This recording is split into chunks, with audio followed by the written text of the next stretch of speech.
अस्सलाम वालेकुम जी। Kitchen corner and vlogs में वेलकम। आज मैं आपके साथ शेयर करने वाली हूँ चिकन सीख कबाब की रेसिपी, जो कि बहुत आसान है और बड़ी ऑथेंटिक है। और आप इसको बना के फ्रीज़ भी कर सकते हैं। सीख कबाब को फ्रीज़ करने के दो तरीके भी मैं आपके साथ शेयर करूँगी, तो प्लीज़ आपने वीडियो को स्किप नहीं करना, आपने पूरी वीडियो देखनी है। बहुत ही आसान और ज़बरदस्त रेसिपी है। तो आएँ चलते हैं रेसिपी की तरफ। बग़ैर टाइम वेस्ट किए हम बनाते हैं अपने ज़बरदस्त से सीख कबाब। और साथ साथ आपसे रिक्वेस्ट है, वीडियो पसंद है तो प्लीज़ लाइक कर दें, चैनल पे न्यू हैं तो सब्सक्राइब कर दें और बेल आइकॉन को ज़रूर प्रेस करना है आपने, ताकि जो भी मेरी वीडियो आए न्यू आप तक फ़ौरन पहुँचे। तो चलें चलते हैं, रेसिपी स्टार्ट करते हैं। जी, सबसे पहले मैंने 2 नॉर्मल साइज़ के लिए थे प्याज और उनको किया चॉप। चॉप करने के बाद उसको डालें छलनी में और उसको दबा के तो सारा पानी जो है ना प्याज़ों का वो निकाल दें। और अच्छा सा पानी जब निकल जाए तो तब आपने दोबारा से उसको चॉपर में शामिल कर दिया। और प्याज डालने के बाद साथ मैंने 7-8 सब्ज़ मिर्चें डाल दी, लहसुन और अदरक भी डाल दिया। थोड़ा कुटा सा मेरे पास अदरक था और कुछ साबुत लहसुन था, वो मैंने डाल दिया ताकि बहुत अच्छा सा बारीक हो जाए। और अब इसके बाद हम इसमें शामिल करेंगे जी चिकन। अपना बोनलेस चिकन जो है, ये कुछ थाई का और चेस्ट का दोनों हो सकते हैं। आप मेरे पास है जी 1200 ग्राम, तकरीबन 1.25 किलो के करीब चिकन है। इसमें मैंने डाल दिया और कोई आधा चाय का चम्मच मैंने डाला है जिसमें कुटी सुरख मिर्चें चिली फ्लेक्स, कोई आधा के चम्मच मैंने डाली हैं जी इसमें सुरख मिर्चें, सुरख मिर्च पाउडर, और 1 चाय का चम्मच भर के डाला है गरम मसाला मिक्स, थोड़ी सा डाली काली मिर्च का पाउडर और 1 चम्मच भर के डाला है जी मैंने इसमें सूखा धनिया पाउडर। और इसके बाद थोड़ी सी अजवाइन लेके मैंने उसको मसला हाथ पे और वो भी इसमें शामिल कर दी। और इसके बाद मैंने इसमें शामिल किया जी ज़ीरा कुटा हुआ, 1 चाय का चम्मच भर के कुटा हुआ ज़ीरा वो इसमें डाल दिया। और तकरीबन 1 टेबलस्पून मैंने डाला था इसमें प्योर घी। आप कोई भी घी डाल सकते हैं, लेकिन घी डालना है। मैंने ये छोटे टीस्पून से डाल रही हूँ थोड़ा करके एक हाथ के साथ। तो 1 चम्मच डालने के बाद मैंने चॉपर को दोबारा से चला दिया। और आप सोच रहे होंगे मैंने नमक नहीं डाला। जी जनाब, मैं नमक डालना भूल गई थी। दोबारा से मैंने चॉपर को खोला जी और 1 चम्मच भर के मैंने डाला इसमें नमक।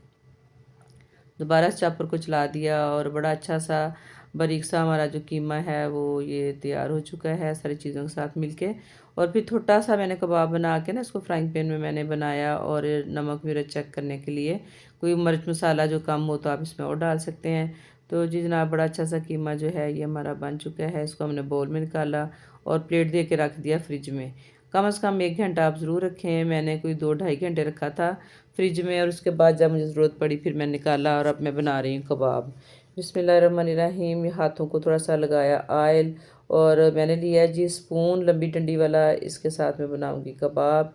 आप इस तरह की कोई भी चीज़ ले सकते हैं, और आप कार्बन पेंसिल भी ले सकते हैं। तो जी जनाब, ये इधर हम बना रहे हैं कबाब। छोटा सा ये मैंने लिया है कीमे का पोर्शन, छोटे छोटे गोले से बना के। तो आप इसके ऐसे लपेट के इसके गिर्द दबा दबा के आप कबाब बना लें। सुनने में लगता है जी सीख कबाब बनाने मुश्किल हैं, लेकिन सीख कबाब बनाने कोई मुश्किल नहीं है। बेसिक मसाले जो आपके घर आपके किचन में मौजूद हैं, जो रोज़ाना इस्तेमाल होते हैं, वही इसमें डालने हैं। और इस तरह छोटे छोटे पीस लेके, ये देखिए मैंने तो पहले दबा के उसका गोला सा बनाया है। फिर इस तरह अंदर से ये गुजार दें स्पून का हैंडल, और जनाब इस तरह आप कबाब बना लें। इस तरह करके मैंने काफ़ी सारे कबाब बना लिए हैं। अब मैं आपको बताती हूँ कि हमने इनको फ्रीज़ किस तरह करना है। तो फ्रीज़ करने के 2 तरीके हैं। एक तो ये है कि आप जो हैं कबाब, इनको आप थोड़े से गर्म पानी में, जैसे ये मैंने सास फ्राइंग पैन रखा है, कुकिंग पैन रखा है, इसमें वो चूल्हा जला दिया, थोड़ा सा डाला है पानी। तो आप कुछ कबाब जो हैं इसमें डाल दें जब पानी गर्म हो, और उसको 1 मिनट के लिए 1.5 मिनट के लिए ढाँप के तो पकाएं। 1-1.5 मिनट के बाद आपने नॉर्मल आंच पे इनको पका लिया है। तो ढक्कन उठा के तो मैंने फिर इनको थोड़ा सा हिलाया ताकि सारी साइडों से ये अच्छे से पक जाएं। और अच्छा सा हिलाने के बाद इनको साइड चेंज करने के बाद दोबारा से ढक्कन दे के कोई 1-1.5 मिनट के लिए मैंने इसको फिर दोबारा से पका लिया है। और इसके बाद चूल्हा कर दिया जी बंद। और ये जो कबाब हैं इनको हम निकाल के तो रखेंगे प्लेट में, और जब ये ठंडे हो जाएंगे तो तब हम इनको कर लेंगे फ्रीज़। और फ्रीज़ करने के लिए आप कोई भी शॉपर ले लें, उसमें डाल के रख लें, कोई ज़िपर बैग ले लें, उसमें लेके रख लें। कोई आपके पास कंटेनर है, जैसे मैंने ये छोटा सा कंटेनर लिया है, एयर टाइट कंटेनर है ढक्कन वाला, इसमें डाल के तो आप इसको बंद करके रखें। तो और जो कच्चे कबाब हैं आप उनको भी इस तरह किसी बर्तन में, यानी कि थोड़ी स्पेस दे के साथ साथ जुड़े नहीं होने चाहिए, इस तरह भी आप फ्रीज़ कर सकते हैं। तो ये दोनों तरीके मैंने आपको बता दिए हैं। जब आपने इस्तेमाल करने हों, आप कोई 10 मिनट पहले इनको निकालें और फ्राई कर लें। और ये अब जो कबाब हैं इनको मैं आपको फ्राई करने का तरीका बताती हूँ। तो फ्राइंग पैन में मैंने लिया है जी पूरा सारा ऑयल और कबाब रखा है, और देखिए ये मैंने ऐसे इसको घुमाया है कि सारे कबाब को जो है ऑयल लग जाए। मैंने इसमें नॉर्मल सा ऑयल डाला है, पूरा सा मुनासिब सा, और वो भी मेरा पैन जो था ना दरमियान से गहरा था, इसलिए साइड पे हो गया। तो मैंने चम्मच के साथ उसको प्रेस करके ना तो सारे में फैला दिया है। तो अब इस तरह ये में जो कबाब है इसमें रख के, तो पहले आपने फ्राइंग पैन को गर्म करना है, गर्म में ऑयल में गर्म पैन में ऑयल डालना है। उसके बाद जब आप कबाब रखें तो फिर आपने इसको नॉर्मल आंच पे पकाना है। और इस तरह हम घुमा घुमा के जनाब नॉर्मल आंच पे सारे जो कबाब है ना इनको पका लेंगे, ताकि ये हर साइड से इनमें कलर आ जाए और अच्छे से फ्राई हो जाएं, जो कि दिखने में भी अच्छे लगते हैं और ये अंदर तक पक भी जाएंगे। तेज़ आंच पे या ज़्यादा गहरे तेल में हमने इनको फ्राई नहीं करना, इस तरह जो कबाब हैं वो जल जाते हैं। और इस तरह जो कबाब हैं आहिस्ता आंच पे बनाने से ये जूसी से रहते हैं और अच्छे से पक भी जाते हैं।